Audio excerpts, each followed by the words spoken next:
क्या आपने कभी सुना है कि कोई आदमी 50 बैंक में रोबरी करता है लेकिन आज तक उसे पुलिस नहीं पकड़ पाई? कुछ ऐसा ही होता है हमारी आज की कहानी में। तो चलिए कहानी शुरू करते हैं। कहानी की शुरुआत होती है गिलबर्ट नाम के एक आदमी से जो कि कोर्ट में सुनवाई के लिए आया था। उसने बैंक के चेक्स का फ्रॉड किया था जिसके लिए कोर्ट ने उसे 18 महीने की सजा सुनाई। गिलबर्ट जेल में कैद हो गया लेकिन सिर्फ 6 महीने बाद वो जेल से फरार होकर कनाडा की सरहद पार कर गया और कनाडा पहुंचकर उसने आइसक्रीम बेचने की नौकरी ढूंढी, लेकिन इससे पहले उसे अपना आईडी कार्ड दिखाना होगा। लेकिन गिलबर्ट के पास ऐसा कोई कार्ड नहीं था तो वो वहां से निराश होकर चल पड़ा। लेकिन रास्ते में उसे एक भिखारी दिखाई दिया। गिलबर्ट ने उससे $22 के बदले में उसका आईडी कार्ड खरीद लिया और अब से उसका नाम रॉबर्ट हो गया। और अब उसने जाकर आइसक्रीम वाले को अपनी आईडी दे दी। फिर शाम को वो एक धर्मशाला में पहुंचा जहां पर दूर दराज से आए लोगों को रहने की जगह दी जाती। और काफी बार दरवाजा खटखटाने के बाद एंड्रिया नाम की एक लड़की ने दरवाजा खोला और उस रात गिलबर्ट वहीं ठहर गया। फिर अगली सुबह उसने आइसक्रीम बेचने का काम शुरू कर दिया और उसके बाद वो पैसे कमाने लगा। मगर शायद उसकी किस्मत ही खराब थी क्योंकि जल्द ही वो आइसक्रीम कंपनी कंगाल हो गई। आखिरकार वो अपना गम भुलाने के लिए एक बार में शराब पीने के लिए गया। इस बार का मालिक टॉमी नाम का एक गैंगस्टर था जिसकी तलाश पुलिस भी कर रही थी, लेकिन पुलिस के पास उसके खिलाफ कोई पुख्ता सबूत नहीं थे, इसीलिए वो लोग उसे गिरफ्तार नहीं कर पा रहे थे। खैर, बाहर से निकलते वक्त गिलबर्ट एक सिंडेड नाम के पुलिस वाले से टकरा गया। सिंडस यहाँ टॉमी की जासूसी करने आया था। उधर गिलबर्ट ने घर लौटकर एंड्रिया को डेट के लिए पूछा और जल्द ही उन दोनों के बीच में प्यार पनपने लगा और वो दोनों साथ ही रहने लगे। एक दिन जब वो घर पहुंचा और उसने अखबार पढ़ा तो उसने देखा कि अमेरिकी सरकार बड़े जोरों शोरों से उसे ढूंढने में लगी है। गिलबर्ट थोड़ा घबरा गया था, लेकिन उसने एंड्रिया को सब कुछ सच बताने का फैसला कर लिया। उधर एंड्रिया वॉशरूम में थी और अचानक से उसका चेहरा खिल उठा क्योंकि वो अब गिलबर्ट के बच्चे की माँ बनने वाली थी। उसने बाहर जाकर गिलबर्ट को ये खुशखबरी देनी चाहिए, लेकिन गिलबर्ट ने पहले ही कह दिया कि वो एक बिजनेस के सिलसिले में कुछ दिनों के लिए बाहर जा रहा है। जल्दी गिलबर्ट पुलिस को धोखा देने के लिए वैनकूवर पहुंच गया। वहां उसने भटक कर नौकरी की तलाश शुरू कर दी, लेकिन कोई उसे नौकरी देने को तैयार ही नहीं था। लेकिन तभी अचानक उसकी नजर एक ट्रक पे पड़ी जहां पे 2 आदमी उस ट्रक से पैसे निकालकर बैंक में ले जा रहे थे। यहाँ से उसके दिमाग की बत्ती जली और जल्दी उसे एंड्रिया की प्रेग्नेंट होने की खबर भी मिली। लेकिन इससे वो चोरी का इरादा छोड़ने के बजाय उसका इरादा और ज्यादा पक्का हो गया।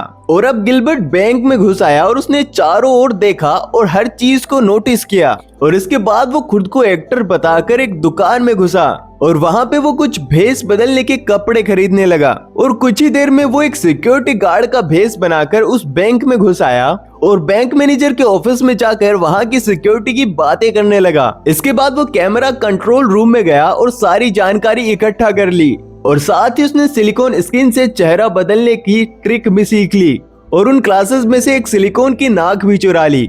आखिरकार वो अपनी पहली चोरी के दिन बैंक में भेस बदल के पहुंचा और उसने जसिका नाम की एक लड़की की टेबल पर जाकर उसे एक कागज दिया जिस पे लिखा था चिल्लाना मत। फिर उसने अपने जेब में छिपी बंदूक जसिका को दिखाकर सारे पैसे निकालने का ऑर्डर दिया और जसिका गन देखकर डर जाती है, इसलिए वो सारे पैसे निकालकर गिलबर्ट को दे देती है।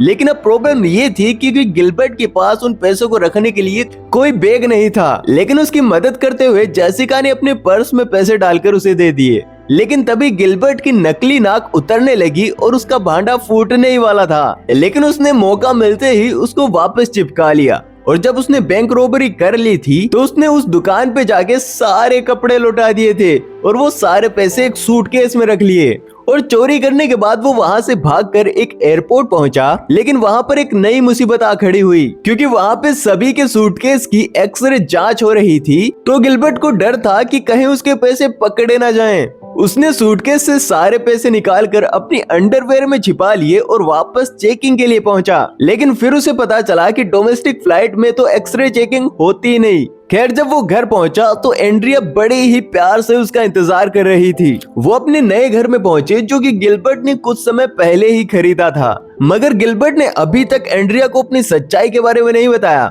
बल्कि उसने एक और झूठ कह दिया कि वो अपना फैमिली बिजनेस संभाल रहा है। वहीं दूसरी ओर बैंक में हुई चोरी की जांच पड़ताल में पुलिस जुट गई थी डिटेक्टिव हॉफमैन को लग रहा था कि इस चोरी के पीछे गैंगस्टर टॉमी का हाथ है। फिर सैंडर्स ने पुलिस कमांडर से टॉमी को गिरफ्तार करने की परमिशन मांगी, मगर अभी तक उनके पास कोई ठोस सबूत नहीं थे। इसीलिए सैंडर्स को खुद ही सारी जांच पड़ताल करके उस चीज का पता लगाना होगा। और अब गिलबर्ट के मन में लालच आ गया था, इसलिए अब उसे और भी ज्यादा बड़ी चोरियां करनी थी। इसीलिए वो टॉमी के बार में उससे मिलने के लिए पहुंचा।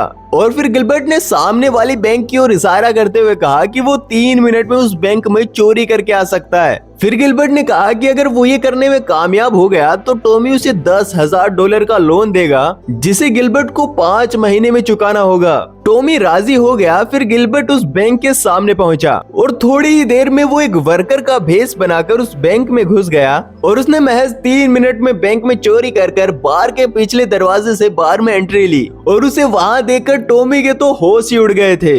धीरे धीरे वो इसी तरह भेष बदलकर बड़ी बड़ी चोरियां करने लगा। चोरी के बाद वो हमेशा डोमेस्टिक फ्लाइट से दूसरे शहर भाग जाता था ताकि वो पकड़ा ना जाए।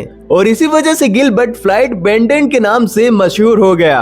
और अब तक वो 36 बैंक लूट चुका था, इसलिए वो अब इतना अमीर हो गया कि उसने कई सारी महंगी गाड़ियां और घड़ियां खरीद ली। और इसके अलावा वो बचे हुए पैसे अपनी तिजोरी में रख देता था। और जल्दी उसका रुतबा बढ़ गया और वो अमीरों के साथ उठने बैठने लगा। और जब उसने टॉमी का कर्ज उतार दिया तो टॉमी ने उसे ज्वेलरी शॉप को लूटने का ऑफर दिया। वहीं दूसरी ओर सैंडर्स अब भी हाथ धोकर टॉमी को पकड़ने के पीछे लगा हुआ था और उसने इस ऑपरेशन का नाम प्रोजेक्ट कैफे रखा।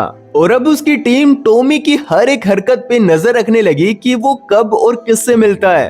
तब सैंडर्स ने टॉमी के 2 खास गुंडे बिशप और डेव को पकड़ने का प्लान बनाया। साथ ही उनके पास गिलबर्ट की भी तस्वीरें थी, लेकिन वो लोग ये नहीं जानते थे कि ये है कौन। इधर गिलबर्ट अपने कमरे में था, लेकिन तभी एंड्रिया उसके घर में आ गई। गिलबर्ट ने ढेर सारे पैसे अपने बेड पे बखेरे हुए थे। जब एंड्रिया उससे पूछती है कि आखिरकार इतना सारा पैसा आया कहाँ से, तब गिलबर्ट ने उसे सच बता दिया कि उसने असल में बैंक लूटा है। मगर एंड्रिया ने उससे ये कहा कि ये साबित करो कि तुम किसी को नुकसान नहीं पहुंचाते। और फिर अगली सुबह गिलबर्ट एंड्रिया को अपने साथ ले गया। फिर उसके सामने 5-10 मिनट में एक बैंक लूट के आ गया और उसकी काबिलियत देखकर एंड्रिया भी दंग रह गई। और कुछ ही देर में गिलबर्ट ने लूट के पैसे लाकर एंड्रिया के हाथों में रख दिए। आखिरकार घर लौटकर एंड्रिया ने उससे वादा करने को कहा कि वो पकड़ा नहीं जाएगा और एक समय के बाद ये काम छोड़ देगा। उधर टॉमी के बार के बाहर हम सैंडर्स को नजर रखे हुए देखते हैं। उधर गिलबर्ट टॉमी से मिलने को आया। फिर वो दोनों मिलकर फिर से एक ज्वेलरी स्टोर को लूटने का प्लान बनाने लगे।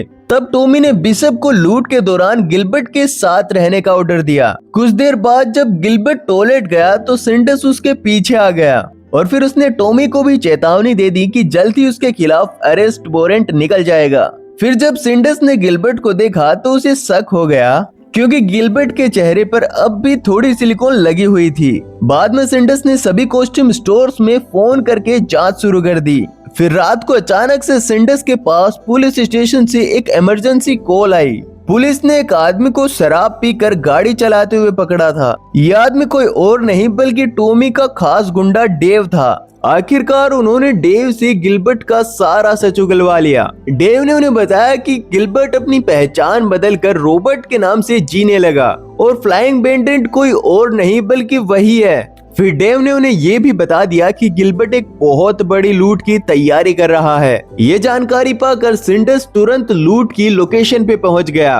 अब वो इस केस को सुलझाने के लिए बेहद उत्सुक था। सबसे पहले गिलबर्ट ने उस दुकानदार से पूछताछ की जहां से गिलबर्ट भेष बदलने के लिए कपड़े खरीदता था। फिर उसने लोकल पुलिस को भी खबर कर दी कि आज शहर में चोरी होने वाली है। फिर उसने शहर के सभी बैंक्स के बाहर पुलिस वाले तैनात कर दिए। वहीं दूसरी ओर गिलबर्ट और बिशप कैमरा ठीक करने वालों का भेष बनाकर अपने काम में जुट गए थे और उन्हें ये एहसास ही नहीं हुआ कि बहुत से पुलिस वाले उन पे नजर रखे हुए हैं। जल्द ही गिलबर्ट ने ज्वेलरी स्टोर में जाकर उस दुकानदार से सारे जेवरात एक बैग में डालने को कहा। वहीं बिशप दरवाजे पे नजर रखे हुए था कि तभी अचानक उसने सैंडर्स को आते हुए देख लिया और वो लोग तुरंत वहाँ से भाग निकले और जैसे तैसे पुलिस की नजरों से बच गए। मगर बदकिस्मती से बिशप का हथियार दुकान में ही छूट गया था और इधर पुलिस अब भी उनका पीछा कर रही थी। मगर उन लोगों ने जो यूनिफॉर्म पहनी थी वो कई और लोगों ने भी पहनी थी, जिस वजह से पुलिस असली चोरों को पहचान नहीं पा रही थी। मगर सिंडस भी कम चालाक नहीं था।